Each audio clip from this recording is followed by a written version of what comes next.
Sarah Mitchell stepped up to the gates of Fort Crestwood, a sprawling military base hidden in the hills of Virginia.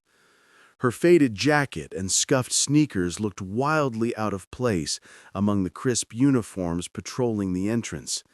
She carried only a small canvas bag and an old black card, smooth, unmarked except for a faintly glowing triangular emblem that pulsed like a heartbeat.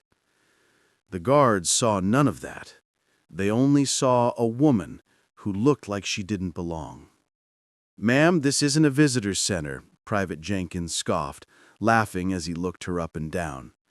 Corporal Diaz snatched her bag and tossed it onto the gravel, scattering her notebook and pen.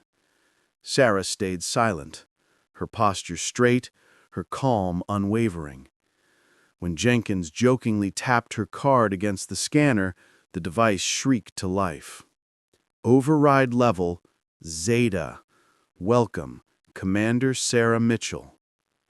The base lights flickered, and then the entire gate went dark. The guards froze. Sarah didn't. Jenkins tried to save face. "Must be a glitch," he muttered, tossing the card at her. It hit her jacket and fell into the dirt.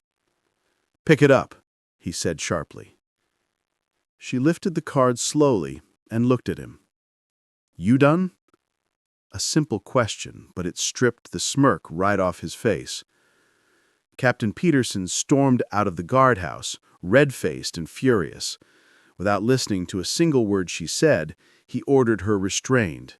Two soldiers pinned her arms, snapping handcuffs around her wrists as her bag lay forgotten in the gravel. "I have special clearance," Sarah said quietly. "No one speaks unless I say so," Peterson barked. As they marched her across the base, off-duty soldiers jeered. One of them, Private Malone, grabbed her soaked canvas bag from a puddle and held it up like trash.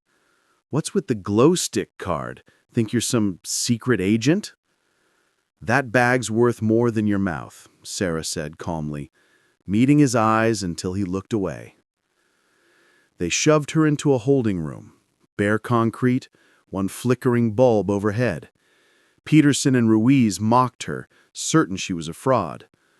Then the red phone rang, the phone no one ever touched.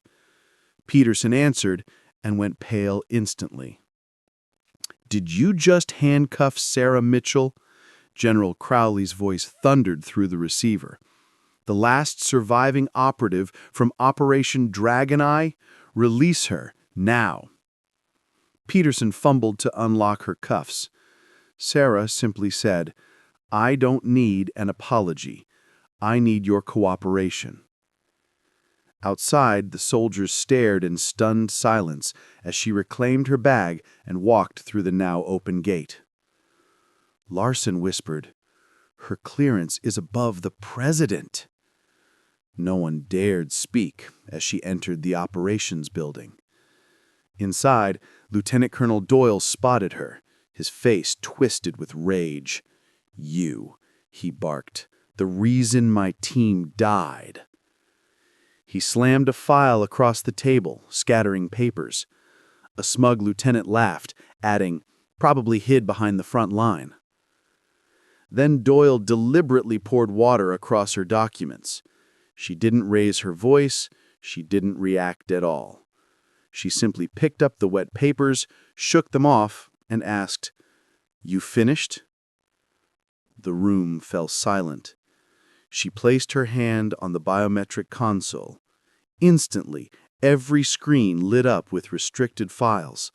Dragon Eye mission maps, data streams, encrypted transmissions. She highlighted a single transmission route. This was sabotaged. The attack wasn't a failure. It was betrayal. Doyle's face drained of color.